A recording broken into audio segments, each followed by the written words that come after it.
Selamat pagi kepada semua saudara-saudari dalam Kristus Yesus. Hari ini adalah hari ketiga di mana kita merenung berbahagialah orang yang suci hati. Seperti firman dalam Matius bab 5 ayat 8 kata, berbahagialah orang yang suci hati sebab mereka akan melihat Allah.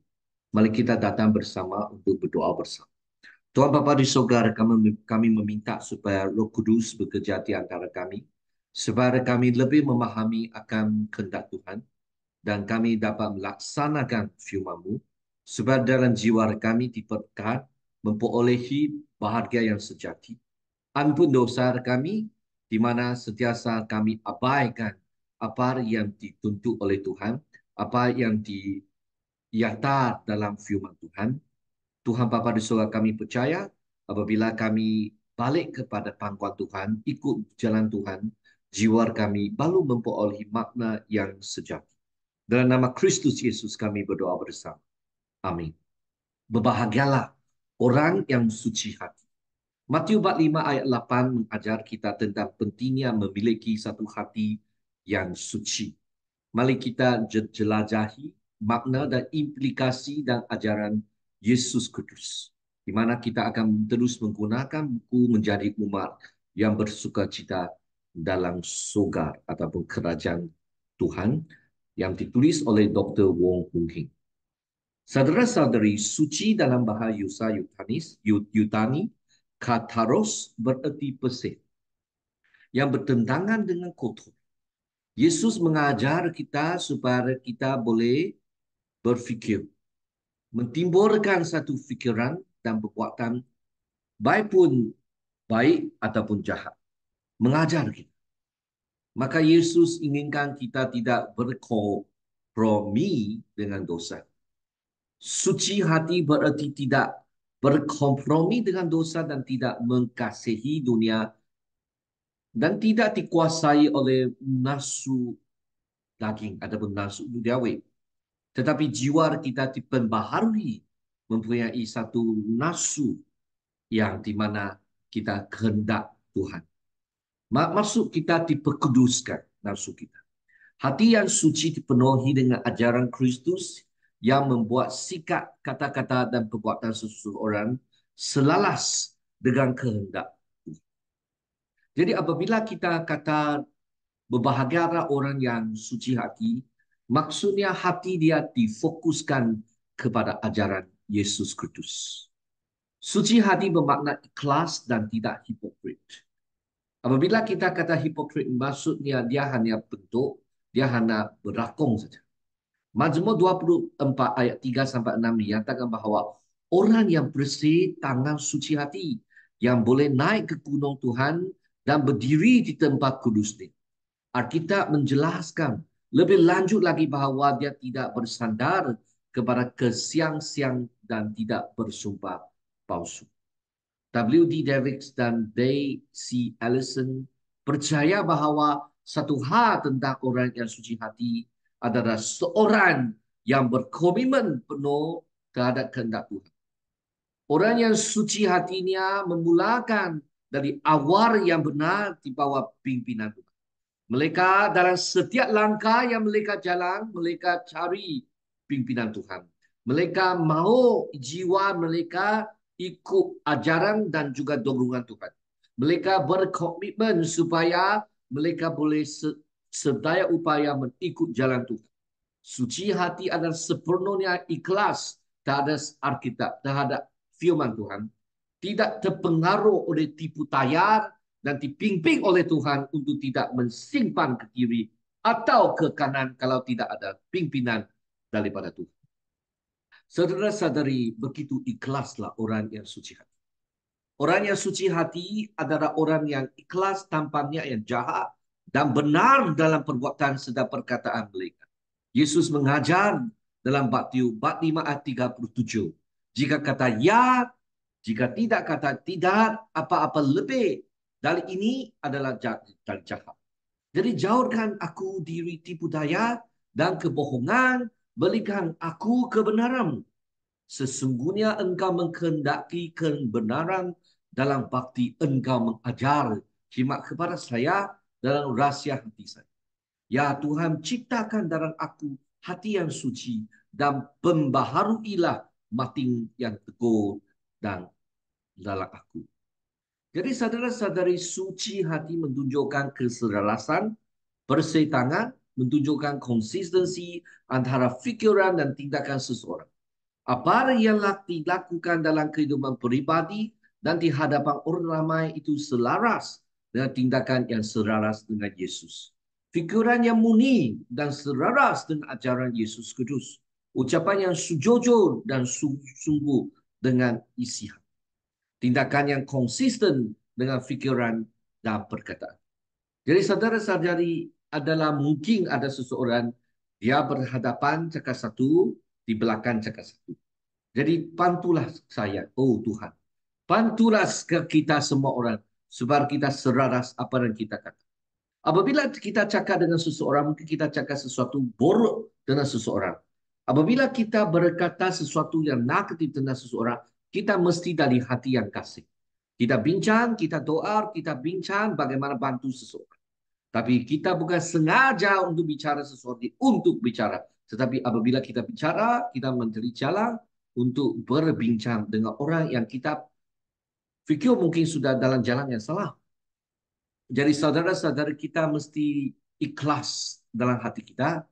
Apakah kredit Yesus terhadap kemunafikan? Yaitu hipokrit. Para ahli Taurat dan orang Farisi yang menafikan, ya orang yang munafik bertentangan dengan ajaran Yesus. Dia menganggap mereka seorang yang pura-pura, yang berkelakon saja. Munafik dalam bahasa Yunani ialah adalah hipokrit yang bermaksud orang yang berpura-pura di orang seseorang yang berpura-pura menjadi orang lain, bukan orang yang sebenar.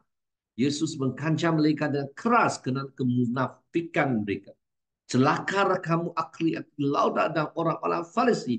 Hai kamu orang-orang munafik sebab kamu membersihkan sebelah luar jawang dan pinggan. Tetapi sebelah dalamnya penuh rampasan dan kelakusan. Saudara-saudari, Yesus menggunakan perumpamaan yang kuat untuk menggambarkan kemunafikan para ahli Taurat dan orang Farisi. Kubur adalah simbol kematian dan kebusukan. Turan beruang mewakilikan kebusukan di dalam. Di lapor putih menggambarkan tampilan luar yang indah. Kemunafikan itu berbeza antara penampilan luar dan keadaan batin. Celaka kamu ahli-ahli Taurat. Dan orang-orang Farisi, hai kamu orang-orang munafik sebab kamu sama seperti kubur yang dilaporkan putih, yang sebelahnya luarnya memang tampak indah, tetapi sebelah dalam penuh tulang belulang dan berbagai-bagai jenis kotor. Jadi saudara-saudara berbeza dengan kredit terhadap orang-orang munafik. Yesus memuji Natalia sebagai contoh yang terus. Lihat inilah orang Israel sejati, tidak ada kepalsuan di dalamnya.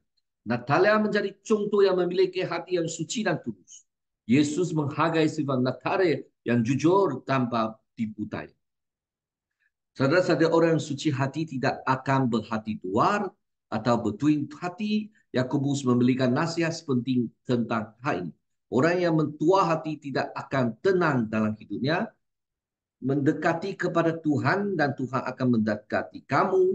Sucikan tanganmu, orang berdosa dan murnikan hatimu, kamu yang berdua hati. Dua hati dalam bahasa Yunani ialah dipsikos, yang bermaksud yang bercabang hati atau dua muka, seorang yang berprinsip ganda. Itu sangat bahaya kalau orang sedemikian kamu bergaul dengan yang memang kamu suka. Dari sini macam ini macam dua muka, tidak seras. Takutlah orang sedemikian. Maka tidak maulah kita menjadi orang sedemikian. Orang dua muka dalam masyarakat moden. Dalam masyarakat moden, orang seperti dianggap sebagai orang dua muka, iaitu orang dua prinsip yang saling bertentangan. Orang berdua hati adalah orang yang mempunyai firman Tuhan dalam hatinya, tetapi pada masa yang sama terikat kepada nilai-nilai dunia. Di satu sisi mereka mengatakan bahawa mereka mengasihi Tuhan, dan pada masa yang sama mereka mengasihi dunia. Orang yang suci hati sebenarnya hanya setia kepada Tuhan. Hatinya mereka cintai firman Tuhan dan hanya berusaha melakukan perbuatan baik untuk mencari kemuliaan Tuhan. Jadi Tuhan berbicara kepada Musa. Jika ada seorang nabi di antara kamu, aku Tuhan akan berfirman kepada yang dalam peringatan. Aku akan berbicara kepada dalam mimpi. Musa melihat kemuliaan Tuhan yang muncul seperti api yang menyala, tetapi hanya melihat kemuliaan Tuhan yang biasa-biasa saja. Perkataan Yunani munak menunjukkan kepada manifestasi sensual, quasi sensual manifestations dan tidak merujuk kepada bentuk fizikal.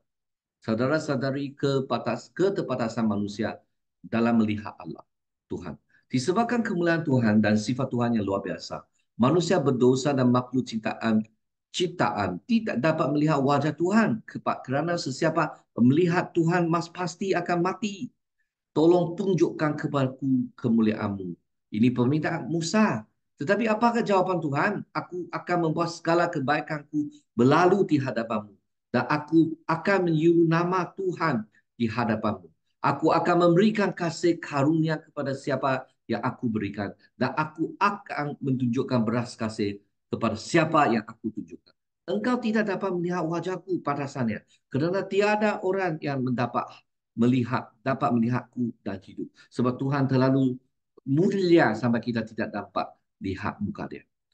Apakah pengalaman Musa melihat kemuliaan Tuhan? Tuhan tidak memberi gambaran penuh kepada Musa, tetapi memberi pengalaman yang unik untuk melihat sebahagian dari kemuliaannya. Tuhan menempatkan Musa di cerah-cerah batu. Tuhan mentutupi Musa dengan tangannya saat kemuliaannya berlalu. Musa hanya dapat melihat belakang Tuhan ketika kemuliaannya berlalu.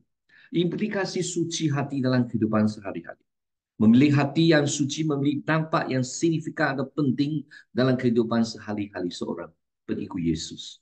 Orang yang suci hati menunjukkan integritas dalam semua aspek kehidupan mereka.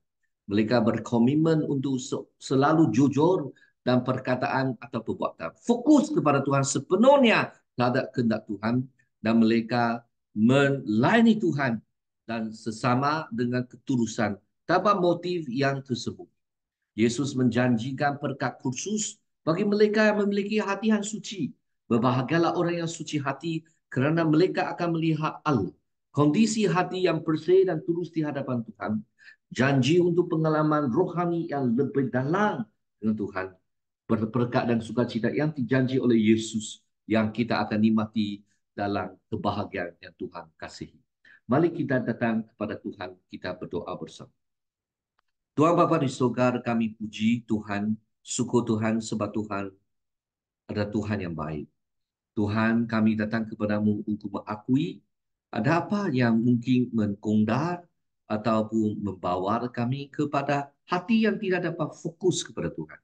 Ampunlah dosa kami dan bantulah kami mentumbuhkan perhatian hanya dalam Yesus.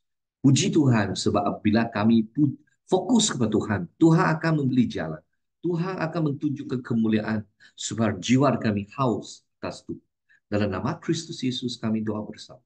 Amin. Semoga Tuhan memberkati kamu dan juga keluarga kamu dan kita jumpa